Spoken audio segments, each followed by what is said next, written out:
Bonjour, c'est Gabrielle, it's Gabrielle, and right behind me we have la Vasque Olympique, the Olympic Cauldron, and it's one of the last nights, c'est un des derniers soirs où elle sera là avec nous. Well, actually, who knows? So I thought that we would talk about it a little, about l'esprit olympique, the Olympic spirit, and also what does the Vasque actually represent? Qu'est-ce que la Vasque représente? It's the first time in history of the Olympics that the Vasque is without a flame. It's actually made from technology with water and lights, which is crazy to think about. C'est fou. And I feel like in the Olympics, like there are a lot of symbols. It's rich in symbols, whether it's related to the actual Olympic flag, le drapeau, or whether it's related to le relais de la flamme, like the flame relay. And I think it's beautiful to think about the unity of sports, like how sports really unifies us and how, although we have so many differences, we can really be represented together and come as one and encourage each other and encourage our nation and our team and really reunite around sports. Et ça, je trouve ça vraiment génial. I find that really cool. And I feel like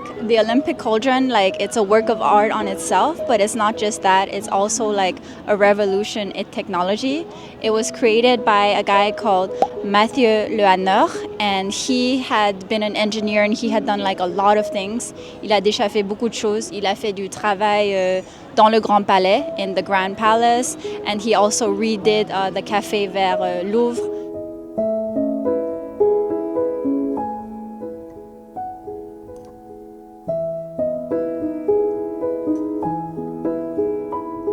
It's really interesting because he also wanted to have like symbols behind it. He wanted to highlight the aviation Montgolfier brothers. So they were the brothers, I think, in 1783. En 1783, they put up the first like hot air balloons above Paris. And I think that was like a major step into the aviation industry. But I would say that my most important like symbol I feel when I see La Vasque, when I see the cauldron, is I really think of freedom. Like I think you can ask anyone, and he said this as well, the creator, you can ask anyone from any age, like, what do you think about when you think about freedom? They also say, like, birds flying, you know, les oiseaux, d'être dans le vent, being in the air, and being free, right? Être libre. So for the first time in Olympic history, the flame is entirely powered by electricity and water, so with no fossil fuels. And I feel like this is something really important about the Olympics of this year, is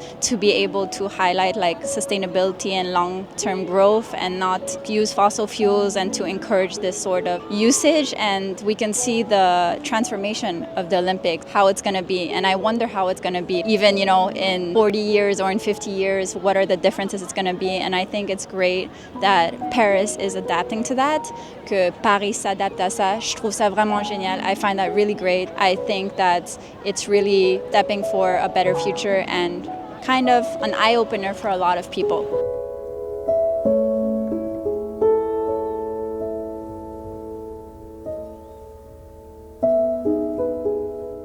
So la Vasque Olympique is actually 30 meters high, 30 mètres de haut, avec un diamètre de 7 mètres. And I think the 7 meters actually represents something related to like fraternity. De toute façon, il y a des symboles de partout. There are symbols everywhere. And it's really made to be enjoyed by all the people dans le Jardin des Tuileries. Right now, there are tickets to go into the gardens and see it from closer. But I think like from meters and kilometers away, you can still see it through the whole landscape. And I think this is un aspect qui était très important pour lui, an aspect that was very important for him. C'était en fait qu'il y a un accès pour tout le public. It's that the public could access it no matter where you came from. You could enjoy this work of art and this technology. And I also feel like this kind of shows all the improvements in technology that France is doing. Like this one is powered by EDF. So EDF is a major electricity company in France. And it's great that they, you know, put resources and stuff and with a designer pour créer quelque chose comme la Vasque, to create something like that. And lastly, we really see it rising at sunset each night. So it's going to be soon. And I feel like when it rises, like everyone is just in awe. Like last night I was here as well, and people started singing La Marseillaise, so the French national song, and it was just so beautiful to see. And every time I see it, je pense à la dernière chanson de Céline Dion. Like I think of Céline Dion's L'hymne à l'amour, the last song that she sang for the opening ceremony of the Olympics this year, et c'est vraiment magnifique. So I think there are a few symbols. There's one that really represents the commitment and the spirit of the Olympics, and also the commitment of having like a better sustainable future.